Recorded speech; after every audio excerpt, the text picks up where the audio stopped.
बिस्मिल्लाहिर्रहमानिर्रहीम। आज का हमारा टॉपिक है एडमिनिस्ट्रेटिव डिस्क्रिशन। तो डिस्क्रिशनरी पावर के बारे में अक्सर कन्फ्यूजन पाई जाती है कि डिस्क्रिशनरी पावर जो है वो क्यों दी जाती है। डाइसी का सबसे बड़ा जो एलिगेशन था या एतराज़ था वो ये था कि डिस्क्रिशनरी पावर जो है वो एडमिनिस्ट्रेटिव अथॉरिटी को ना दी जाए, क्योंकि जब भी एडमिनिस्ट्रेटिव अथॉरिटी को डिस्क्रिशनरी पावर दी जाती है तो वो अपने इख्तियारात का इस्तेमाल अपनी मर्जी से करते हैं। तो ये डाइसी का ये नुक्ता नज़र था, जो नुक्ता नज़र जो है वो बिल्कुल हम इसको ओवर रूल नहीं कर सकते, इसको बिल्कुल हम इग्नोर नहीं कर सकते। लेकिन इसके बावजूद अगर डिस्क्रिशनरी पावर ना दिए जाएं एडमिनिस्ट्रेटिव अथॉरिटी को, तो एडमिनिस्ट्रेटिव अथॉरिटी जो है वो अपने सारे फंक्शन परफॉर्म नहीं कर सकती। देखिए, कोई भी ज़ेन जो है वो कायनात का अहाता नहीं कर सकता, उसको परसीव नहीं कर सकता। अब कायनात में किस तरह की इवेंचुअलिटीज़ होनी है, किस तरह की फ्यूचर में इंसिडेंट या अक्रंस होने, कोई भी शख्स इस चीज़ का अहाता नहीं कर सकता। तो इसके लिए ज़रूरी है कि एडमिनिस्ट्रेटिव अथॉरिटी जो है उसको डिस्क्रिशनरी पावर दिए जाएं और वो डिस्क्रिशनरी पावर का इस्तेमाल जो है वो कर सकें। अगर उन्हें डिस्क्रिशनरी पावर नहीं दिए जाएंगे तो वो अपने इख्तियारात को बेहतर तरीके से इस्तेमाल नहीं कर सकते, ना ही अपने फंक्शन जो है वो दुरुस्त तरीके से परफॉर्म कर सकते हैं। तो डाइसी का ये कहना कि whenever the discretionary power is being given to the administrative authority, it's create a arbitrariness, it can use wrongfully. ये उसका ये जो एलिगेशन था या उसका जो थीसिस था, इसके दो पहलू हैं। पहला पहलू ये है कि उस वक्त जब डाइसी ने ये आइडिया दिया था, उस वक्त वाकयातन डिस्क्रिशनरी पावर को जो है वो इंग्लैंड में गलत इस्तेमाल किया जा रहा था। इसलिए डाइसी ने ये जो है वो नजरिया पेश किया कि whenever discretionary power given to the administrative authority they create arbitrariness. लेकिन एक चीज का वो हाता नहीं कर सका, एक चीज को वो परसीव नहीं कर सका, वो ये था कि डिस्क्रिशनरी पावर के बगैर एडमिनिस्ट्रेटिव अथॉरिटी तीन तरह के फंक्शन परफॉर्म करती है। नंबर वन, एडमिनिस्ट्रेटिव अथॉरिटी जो है वो नीम कानून साजी करती है, quasi legislations, delegated legislation, rule making authority जिसको हम कहते हैं। दूसरे नंबर पर एडमिनिस्ट्रेटिव अथॉरिटी जो है वो प्योरली एग्जेक्टिव फंक्शन जो है वो परफॉर्म करती है। Number three, as a tribunal, as a court, terms and condition के मैटर को हैंडल करती है, जिनका तज़किरा जो है वो आर्टिकल 212 में किया गया है। आर्टिकल 212 को मद्देनजर रखकर जो है सिविल सर्वेंट एक्ट 1973 जो है वो सेंट्रल गवर्नमेंट का और पंजाब सिविल सर्वेंट एक्ट 1974 जो था बनाया गया था। तो अगर एडमिनिस्ट्रेटिव अथॉरिटी अपने तीन फंक्शन परफॉर्म करते हुए अगर उसको डिस्क्रिशनरी पावर ना दी जाए, जिस तरह के डाइसी ने कहा था, तो फिर वो अपने फंक्शन दुरुस्त तरीके से परफॉर्म नहीं कर सकती। तो एडमिनिस्ट्रेटिव अथॉरिटी को अपने फंक्शन परफॉर्म करने के लिए लाजमी तौर पर डिस्क्रिशनरी पावर जो है वो दिए जाने चाहिए, ताकि वो अपने मामलात को बेहतर तरीके से हल कर सके। देखें, लॉ में हम पढ़ते हैं question of law and question of fact. अब क्वेश्चन ऑफ लॉ जो है उसके लिए तो डिस्क्रिशनरी पावर की जरूरत नहीं है, लेकिन क्वेश्चन ऑफ फैक्ट को सॉल्व करने के लिए लाजमी तौर पर सवाबदेही इख्तियारात यानी कि डिस्क्रिशनरी पावर जो है ये इनएविटेबल है। इसके बगैर जो है एडमिनिस्ट्रेटिव अथॉरिटी अपने फंक्शन जो है वो परफॉर्म नहीं कर सकती। तो पहले नंबर पर हम डिस्कस करें कि डिस्क्रिशनरी पावर, डिस्क्रिशन का जो लफ्ज़ है उसको हम किस तरह से एक्सप्लेन कर सकते हैं। तो डिस्क्रिशन के लफ्ज़ को हम इस तरह से एक्सप्लेन कर सकते हैं, डिस्क्रिशन मीन्स चूजिंग समथिंग, कोई चीज को चूज करना from amongst the various available alternatives. यानी आप एडमिनिस्ट्रेटिव अथॉरिटी के तौर पर फंक्शन परफॉर्म कर रहे हैं, आप नीम अदालती फंक्शन परफॉर्म कर रहे हैं, आप डेलीगेटेड लेजिस्लेशन का फंक्शन परफॉर्म कर रहे हैं, आप प्योरली एडमिनिस्ट्रेटिव फंक्शन परफॉर्म कर रहे हैं, तो आपके पास सर्टेन ऑप्शंस होते हैं कि आपने किसी शख्स को फलां सजा देनी है, फलां प्लेनिटी जो है वो इम्पोज करनी है। उन ऑप्शन में से एक ऑप्शन को आपने इस्तेमाल करना है। तो डिस्क्रिशनरी का मतलब क्या हुआ?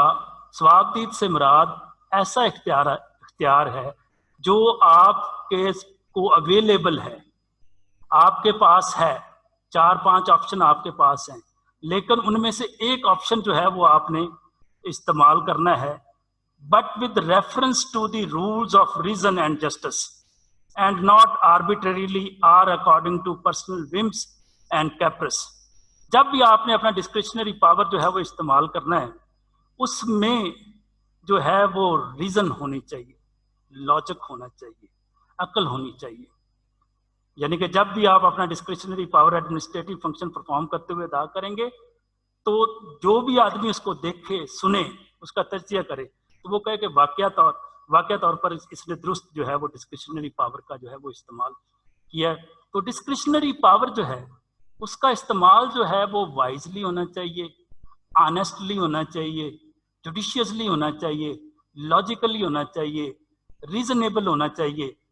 तो डिस्क्रिशनरी पावर्स को हम इस तरह से एक्सप्लेन कर सकते हैं कि एक ऐसा इख्तियार एडमिनिस्ट्रेटिव अथॉरिटी को दिया जाता है कि उसके सामने चॉइसेस होती हैं कि वो एक चॉइस का जो है वो को अडॉप्ट करेंगे, लेकिन वो जो चॉइस उन्होंने लेनी है ABCD, देयर आर 4 ऑल्टरनेटिव्स। यानी कि मिसाल के तौर पर वो एक शख्स को जो है वो सजाए मौत दे सकते हैं, 25 साल कैद कर सकते हैं, 7 साल सजा दे सकते हैं, बरी कर सकते हैं। एक ऑप्शन जो है वो इस्तेमाल करना है। जो ऑप्शन इस्तेमाल करना है वो वाइजली, जुडिशियसली और इक्विटेबल प्रिंसिपल्स के मुताबिक होना चाहिए, जस्टिस के प्रिंसिपल के मुताबिक होना चाहिए। तो ये डिस्क्रिशन का जो है एक लिटरल डेफिनेशन है कि डिस्क्रिशन जो है वो क्या है। अब डिस्क्रिशन को एडमिनिस्ट्रेटिव लॉ में हमने किस तरह से एक्सप्लेन करना है? तो एडमिनिस्ट्रेटिव लॉ में हमने डिस्क्रिशन को इस तरह से जो है वो अपना डिफाइन करना है। Discretion when applied to the public functionaries, discretionary power जब भी पब्लिक फंक्शनरीज के इख्तियारात में इस्तेमाल की जाएगी, मीन्स मतलब है a power or right in certain circumstances, इन हालात में जो है वो अपनी पावर जो है वो इस्तेमाल करेंगे according to dictate of their own judgement and conscience. जो डिस्क्रिशनरी पावर एडमिनिस्ट्रेटिव अथॉरिटी इस्तेमाल करेंगी, खासकर क्वेश्चन ऑफ फैक्ट को सॉल्व करते हुए या एडमिनिस्ट्रेटिव पॉलिसी को इम्प्लीमेंट करते हुए, कोई डिसीजन लेते हुए, कोई एक्शन लेते हुए, एडमिनिस्ट्रेटिव अथॉरिटी जो है वो डिस्क्रिशनरी पावर इस्तेमाल करती है, अपनी ज़मीर के मुताबिक होना चाहिए, राइट होना चाहिए। आपका माइंड आपको डिक्टेट करे, बाहर से कोई एक्सटर्नल इन्फ्लुएंस ना हो, कोई आपको डिक्टेट ना करे, कोई आप पे असरअंदाज ना हो, किसी तरह की नेपोटिज्म, किसी तरह की फेवरेटिज्म और किसी तरह की जॉबरी का एलिमेंट जो है वो ना पाया जाता हो, बल्कि आपने अपनी डिस्क्रिशनरी पावर जो इस्तेमाल की है वो खालिस्तन वो आपकी विल के मुताबिक हो। इट इज नॉट अ जो है वो according to your whims and caprice, अपनी मर्जी से ना हो। विम्स एंड कैप्रिस से क्या मुराद है कि आप इख्तियारात का इस्तेमाल जो है, बाज़ औक़ात जो है वो एक शख्सियत इंसान की जो पर्सनैलिटी इस तरह की होती है कि दिल किया किसी को माफ़ कर दिया, दिल किया किसी को सज़ा दे दी, किसी को पेनलाइज कर दिया, तो ये आपकी इस तरह की विल जो है वो शामिल नहीं होनी चाहिए, बल्कि रीज़न जो है वो शामिल होनी चाहिए। सेंटिमेंटली आपने जो है वो फैसला ना किया हो, इमोशनली आपने फैसला ना किया हो, बल्कि आपने जो फैसला किया हो वो रीजनेबल होना चाहिए, रीजन के असूलों को जो है वो फॉलो करे। यानी कि justice should not to be done but seen to be done, ये बात जो है वो आपने मद्देनजर रखनी है। अब एडमिनिस्ट्रेटिव अथॉरिटी जब अपने इख्तियारात इस्तेमाल करती है तो स्टैट्यूट में किस तरह के अल्फाज आ जाएं तो जिनसे ये नतीजा अखज़ किया जाएगा कि यहाँ पर मेरी यानी कि एडमिनिस्ट्रेटिव अथॉरिटी की डिस्क्रिशनरी पावर है। Exercise of discretionary power arises from the use of certain words, ये अल्फाज खासकर आ जाएं तो फिर जो है आप समझिएगा कि आपके पास डिस्क्रिशनरी पावर है। Number 1, adequate. अगर एडिकेट का मतलब है मुनासिब, एडविजिबल, जिसमें आपको एडवाइस किया गया हो, एप्रोप्रिएट, मुनासिब, ये लफ्ज आ जाए, बेनिफिशियल, किसी के लिए फायदामंद हो, पब्लिक पर्पस, अगर पब्लिक पर्पस का लफ्ज इस्तेमाल आ जाए तो फिर भी ये समझना कि एडमिनिस्ट्रेटिव अथॉरिटी के पास जो है वो डिस्क्रिशनरी पावर है। कॉम्पिटेंट का लफ्ज जब आ जाता है, कन्वीनियंट का लफ्ज जो आ जाता है, डेट्रीमेंटल, नुकसानदेह, एक्सपीडियंट, मौजू हो, इक्विटेबल, इंसाफ के तकाजों के मुताबिक हो, रिप्यूटेबल, सेफ, सफिशिएंट, काफ़ी हो, बिलीफ, ये अकीदा कायम किया जाए या नतीजा किया जाए, होलसम, ये लफ्ज जब आ जाएं तो इनसे आपने ये नतीजा खस करना है कि डिस्क्रिशनरी पावर जो है वो एडमिनिस्ट्रेटिव अथॉरिटी को दिए गए हैं। तो एडमिनिस्ट्रेटिव अथॉरिटी ने जो भी फैसला लेना है, बार बार इस बात को ज़हन में बिठा लें कि जब हम एडमिनिस्ट्रेटिव लॉ की बात करते हैं तो एडमिनिस्ट्रेटिव लॉ से मुराद जो है वो trichotomy of executive, trichotomy of executive से मुराद ये है कि एग्जेक्टिव 3 तरह के फंक्शन परफॉर्म करती है। पहले स्टेट की ट्राइकॉटमी हुई 17वीं सदी में जब नेशन स्टेट बनी, तो रियासत को 3 अदारों में तकसीम किया गया, लेजिस्लेशन, एग्जेक्टिव और जुडिशरी में। उसके बाद हम ये देखते हैं कि एग्जेक्टिव की ट्राइकॉटमी हुई, जहाँ पे एग्जेक्टिव की ट्राइकॉटमी 3 हिस्सों में तकसीम किया गया। नीम अदालती इख्तियारात उसे जो है वो दिए गए, डेलीगेटेड लेजिस्लेशन के इख्तियारात दिए गए, प्योरली एडमिनिस्ट्रेटिव इख्तियारात दिए गए, तो उसको हम एडमिनिस्ट्रेटिव लॉ कहते हैं।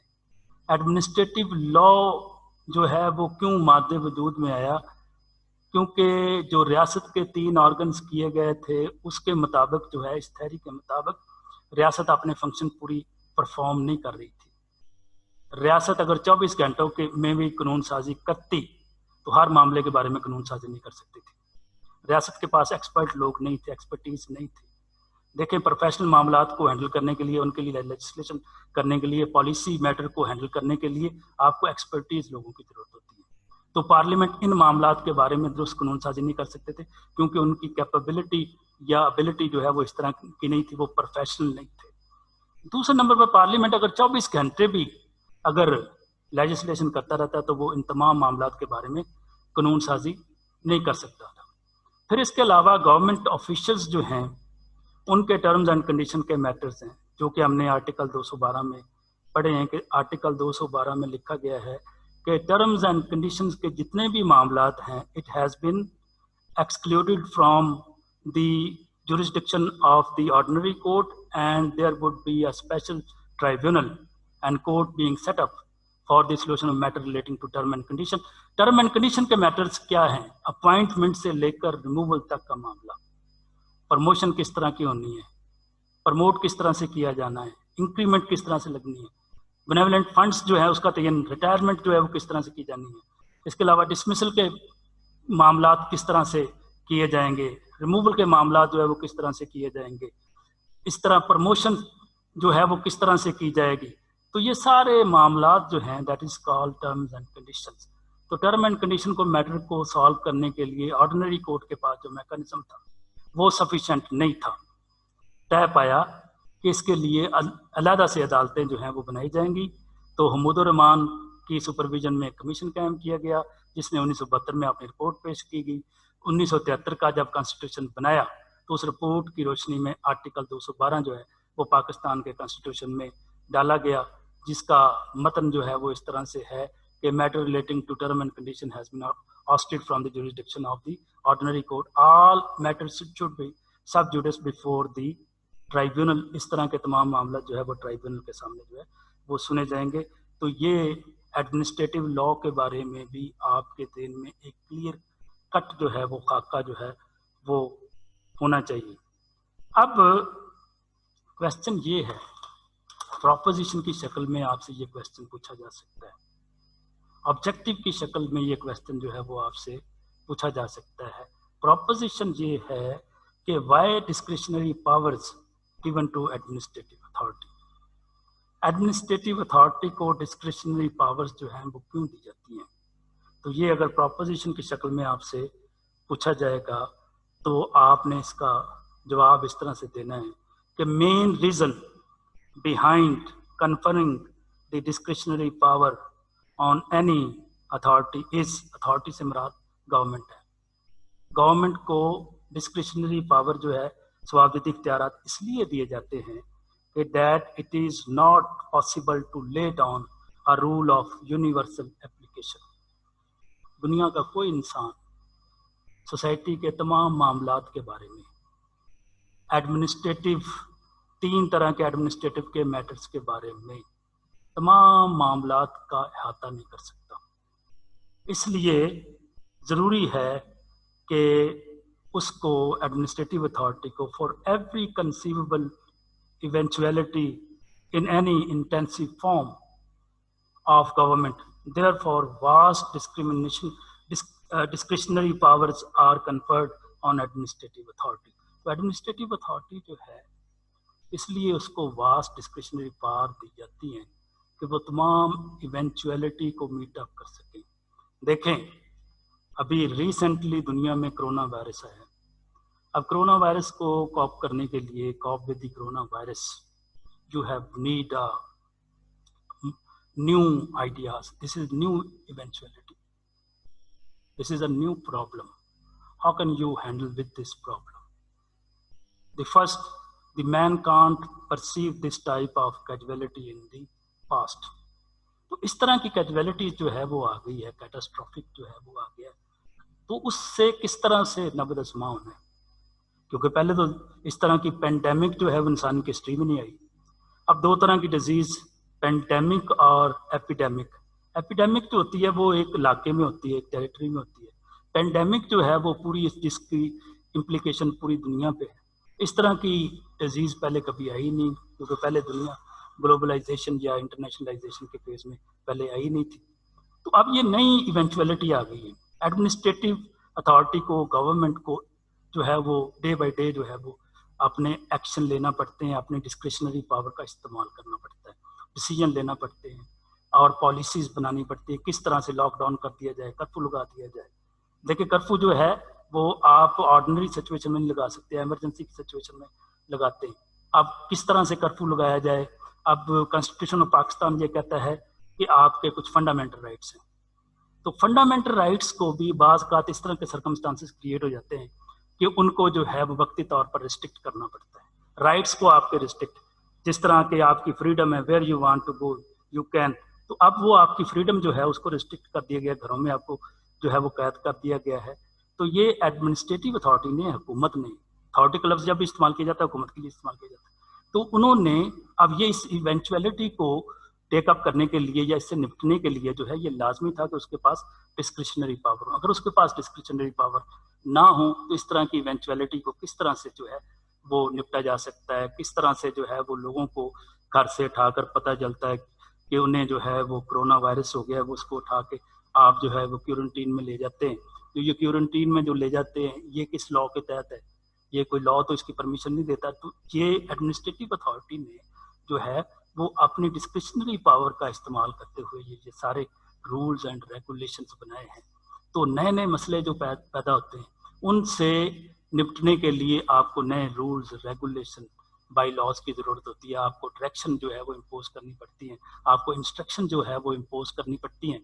तो उसके लिए जो है ये ज़रूरी है कि एडमिनिस्ट्रेटिव अथॉरिटी को डिस्क्रिशनरी पावर जो है वो दी जाए। अगर आज दुनिया की हुकूमतों के पास डिस्क्रिशनरी पावर ना होती तो हम ये देखते कि दुनिया जो है हर मामला के बारे में अगर लेजिस्लेशन के पास जाना पड़ता तो लेजिस्लेशन तो हर मामला के बारे में फ़ौरन कानून साजी नहीं कर सकती। इसलिए एडमिनिस्ट्रेटिव अथॉरिटी को चलाने के लिए, एडमिनिस्ट्रेटिव अथॉरिटी को अपने फंक्शन परफॉर्म करने के लिए जो है वो लाजमी तौर पर डिस्क्रिशनरी पावर जो है वो दिए जाएं। अगर नहीं दिए जाएंगे तो अपना जो है वो एडमिनिस्ट्रेटिव अथॉरिटी अपने फंक्शन जो है वो परफॉर्म नहीं कर सकती।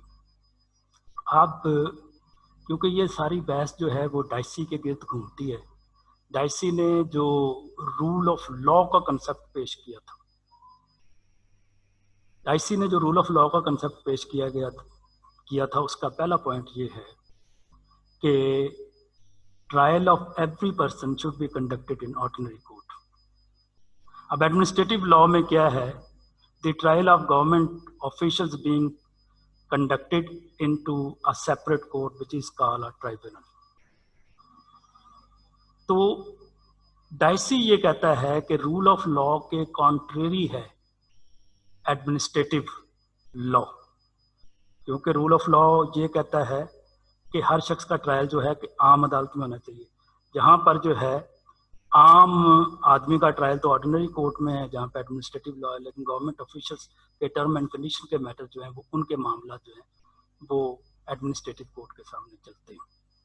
तो ये पहला क्रिटिसिज्म जो है वो डाइसी ने किया। डाइसी ने ये जो क्रिटिसिज्म किया, ये उसका क्रिटिसिज्म जो थीसिस जो है ये उस वक्त के हालात के मुताबिक ठीक होगा, लेकिन अगर आज हम देखें कि हुकूमत को चलाने के लिए, स्टेट को चलाने के लिए जो है वो ट्राइब्यूनल इनएविटेबल है, उसके बगैर जो है वो हुकूमत चल नहीं सकती। टर्म एंड कंडीशन का मैटर जो है वो ऑर्डिनरी कोर्ट जो है वो उनको सही तरह से हैंडल नहीं कर सकती।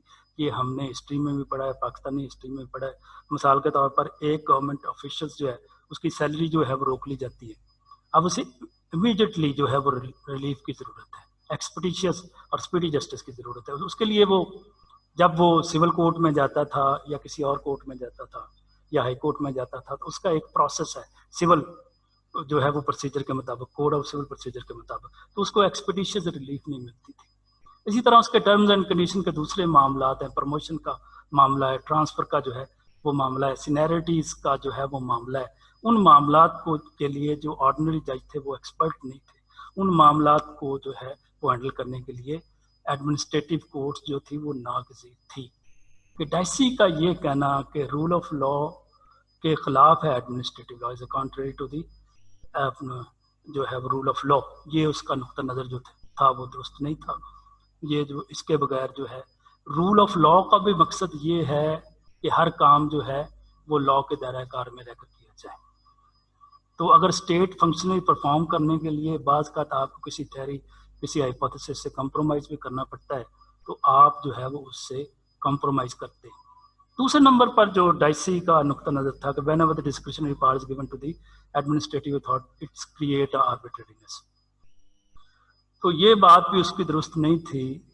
अब उसने जो डिस्क्रिशनरी पावर का मतलब निकाला था डाइसी ने, वो आर्बिट्रेरीनेस निकाला था, misuse of power, wrongly handling. ये उसका मतलब दुरुस्त नहीं है। डिस्क्रिशनरी पावर जो है उसका मतलब ये है कि सर्टन ऑप्शन, जिस तरह कि हमने डिस्कस किया कि सर्टन ऑप्शन आपके पास हैं, उन ऑप्शंस में से एक ऑप्शन जो कि अल्टरनेटिव हो, ट्रू उसका बनता हो, किसी भी क्वेश्चन के मतलब, किसी भी केस के मतलब, आपने एडमिनिस्ट्रेटिव अथॉरिटी ने उसको जो है वो अप्लाई करना। तो यहाँ पे आर्बिट्रेरीनेस जो है वो नहीं है, बल्कि इसमें जो है वो इस्तेमाल है विजडम का, इसमें इस्तेमाल है रीज़न का, इसमें इस्तेमाल है लॉजिक का। तो ये कहना डाइसी का कि whenever the discretionary power is given to the administrative authority they always create arbitrariness, it is not true, ये बिल्कुल फॉल्स है। डिस्क्रिशन या डिस्क्रिशनरी पावर के बगैर एडमिनिस्ट्रेटिव अथॉरिटी अपने तीनों फंक्शन जो है वो परफॉर्म नहीं कर सकती। ना वो नियम कानून साजी कर सकती है, डेलीगेटेड लेजिस्लेशन जो उसके पास रूल मेकिंग अथॉरिटी है वो परफॉर्म कर सकती है, ना जो है वो नीम अदालती फंक्शन परफॉर्म ट्राइब्यूनल के तौर पर, ना प्योरली एडमिनिस्ट्रेटिव फंक्शन जो है वो परफॉर्म कर सकती है। तो डिस्क्रिशनरी पावर जो है वो एडमिनिस्ट्रेटिव अथॉरिटी को चलाने के लिए नागज़ीर है। अब पाकिस्तान के जो लॉ है उसमें किस तरह से डिस्क्रिशनरी पावर को जो है वो डिस्कस किया गया है। जनरल क्लॉजेस एक्ट 1897 का सेक्शन है 24A, इसमें डिस्क्रिशनरी पावर को इस्तेमाल किया गया है। देखिए, if you want to comprehend, grasp और understand the true interpretation of law, you have to read of general clauses act. General clauses act is a mother of every act. कोई भी law आप पढ़ना चाहते हैं तो आपको जनरल क्लॉजेस एक्ट जो है वो आना चाहिए। छोटी सी बुक है, पार्ट 3 के सिलेबस में शामिल है। तमाम स्टूडेंट जो हैं वो इसे लाजमी पढ़ा करें। इसको पढ़े बगैर जो है वो आपको इंटरप्रिटेशन ऑफ लॉ, कुछ जो बेसिक लॉ हैं जिन्हें जो है वो लॉ पढ़ने के लिए ज़रूरी है, जिनमें जनरल क्लॉजेज एक्ट है, कॉन्ट्रैक्ट एक्ट है, स्पेसिफिक रिलीफ एक्ट है और लॉ ऑफ इक्विटी है, ये लॉज अगर आप पढ़ लें तो फिर आपको जो है ये जितने भी इनेक्टेड लॉ हैं ये किसी से पढ़ने की भी ज़रूरत नहीं है, आप खुद से इनको जो है वो पढ़ सकते हैं। तो जनरल क्लॉजेज एक्ट के आर्टिकल 24A में डिस्कस किया गया है डिस्क्रिशन का को जो है वो किस तरह से इस्तेमाल करता हूँ। तो जो आर्टिकल 24 में डिस्कस किया गया है वो इस तरह से है कि power of issuance of any direction, कोई भी डायरेक्शन जो है वो इशू की जाएगी। डायरेक्शन से क्या मुराद है? अब देखें, नीम कानून साजी जो है ये दो तरह की है। डेलीगेटेड लेजिस्लेशन, सब ऑर्डिनेटेड लेजिस्लेशन जो है वो दो तरह की है। पहले नंबर पर नीम कानून साजी जो है वो रूल मेकिंग अथॉरिटी या रेगुलेशन की अथॉरिटी, उसको नीम कानून साजी कहते हैं, जिसमें आप जो है वो रूल्स बना सकते हैं, ऑर्डर बना सकते हैं, या आप जो है रेगुलेशंस जो है वो जारी कर सकते हैं। Sometime administrative authority create a delegated legislation by the permission of statutory provision, that is called a rule making authority and regulation making authority. बाज़ औक़ात हुकूमत अथॉरिटी, एग्जेक्टिव अथॉरिटी जो है वो नीम कानून साजी करती है किसी इनेक्टेड लॉ की परमिशन से, तो उस परमिशन से जो रूल्स बनाती है या कानून साजी करती है उसको रूल्स कहते हैं, उसको रेगुलेशंस कहते हैं। बाज़ औक़ात हुकूमत जो है वो अपने मोर सर अंजाम देने के लिए जो है वो अपनी जो उसकी पावर होती है, जो उसे कॉन्स्टिट्यूशन ने दी होती है, उसके तहत हुक्मनामे जारी करती है। जिस तरह प्रेसिडेंट ऑर्डर जारी करता है, ऑर्डिनेंस जारी करता है, हुकूमत जो है वो डायरेक्शन जारी करती है, इंस्ट्रक्शन जारी करती है, तो इसको भी नीम कानून साजी करती है। तो दो तरह की जो है वो डेलीगेटेड लेजिस्लेशन होती है। दोबारा मैं पढ़ता हूँ। Power or issuance of any direction under any enactment by the authority person or section requires exercise of such power in a reasonable, fair, just manner and for the advancement of the purpose of the enactment.